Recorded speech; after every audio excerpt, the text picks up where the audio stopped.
Hi Derek, we're back home in Paddington. We have just had a glorious weekend of Brompton bicycle hire.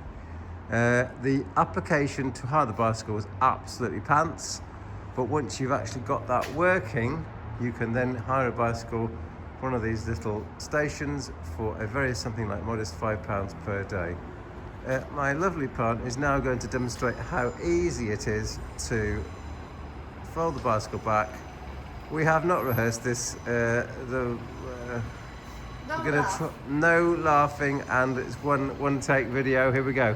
Okay, Right, so there's a little brackety thing. You pull it, bicycle back wheel turns automatically. Not sure what's happening there. Oh, the pedal has been folded in. Now undoing the frame at that point. Okay.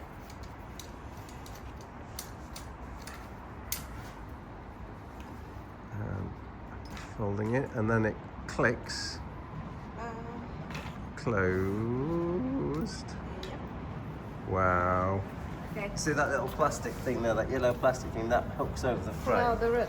The last is the easy bit, which is just the handlebar. And that then clicks. And finally, the seat. Now the seat holds all of the bike together. So once that seat post is down, the Brompton is locked. And that is a perfect bicycle Brompton folding. Congratulations to that lovely lady.